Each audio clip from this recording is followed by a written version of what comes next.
میٹھا میٹھا ٹھنڈا ٹھنڈا اور میٹھا میٹھا پیتے ہم ہیں پلاتے یہ ہے سلسلہ.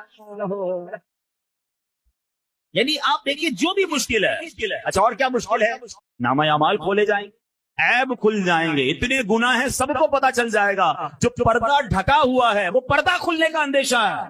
مگر میرے رضا کہتے ہیں کہ اپنے کرم سے ہم حل ہوگا، اپنے کرم سے ہم ہلکوں کا پلہ بھاری بناتے یہ مل کر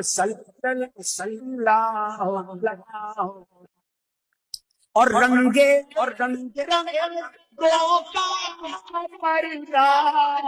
رنگے بے رنگوں کا پردہ دامن ڈھک کر چھپاتے یہ ہے سلسلہ.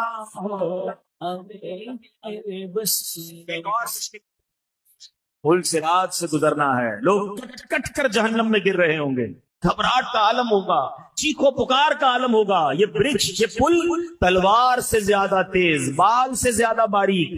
مگر میرے آقا کا انداز کیا ہوگا کہ اسی پل کے کنارے میرے آقا سجدے میں جا کر اللہ کی بارگاہ میں کیا صدائیں لگا رہے ہوں گے؟ رب سلم امتی، اے اللہ میری امت کو سلامتی سے گزار دے. رب سلم امتی. میرے رضا کہتے ہیں سلم سلم کی ڈھس سے سلم سلم کی ڈھارس سے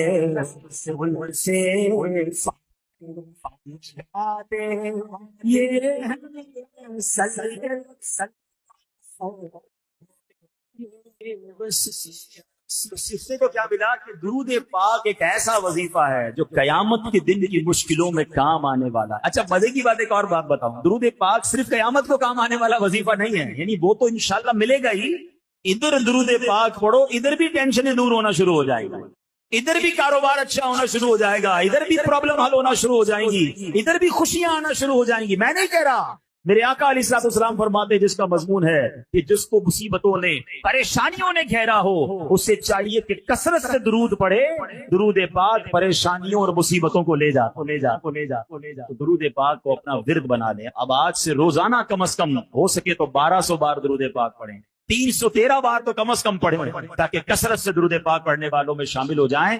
آئیے مل کر محبت کے ساتھ آواز بلند درود پاک پڑھ لیں. صلو علی الحبیب صلی اللہ تعالی علی محمد صلی اللہ علیہ وسلم. آج جس موضوع پر میں نے چند مدنی پھول پیش کرنے ہیں، یہ ہمارے معاشرے میں بہت تیزی سے پرابلم بڑھتی جا رہی ہے، بہت تیزی سے یہ ایشو جو ہے وہ بڑھتا جا رہا ہے، اور اس کی وجہ سے مسلمانوں کے دل ایک دوسرے سے دور ہو رہے ہیں، غلط فہمیاں جنم لے رہی ہیں.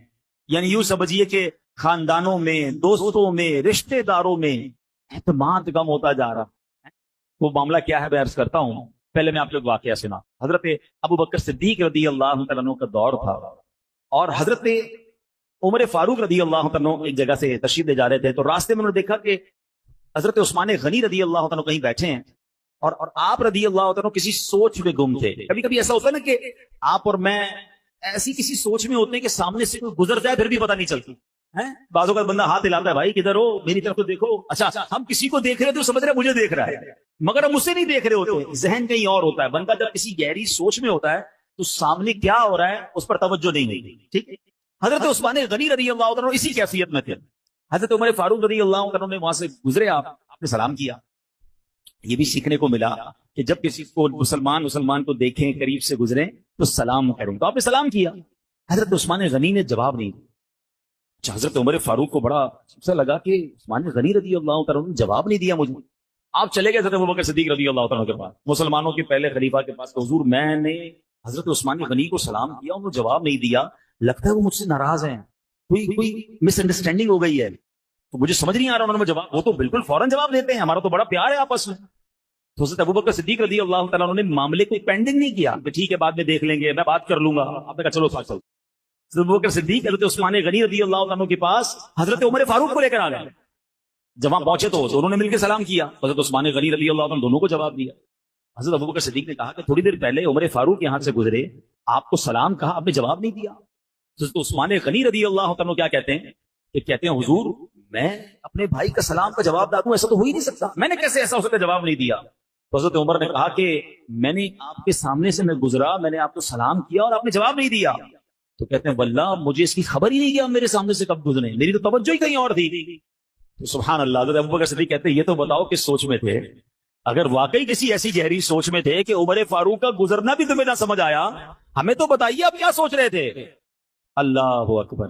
ہمارے یہاں کوئی کسی سوچ میں گم بھی ہوتا ہے نا, تو سوچ ہوتی ہے کہ کاروبار کا کیا ہوگا, تو نوکری کا کیا ہوگا, دنیا کی پرابلم, یا بعض اوقات بدقسمتی سے کوئی کسی غلط کام, گناہوں والے کام کی توجہ میں گم ہو جاتا ہے.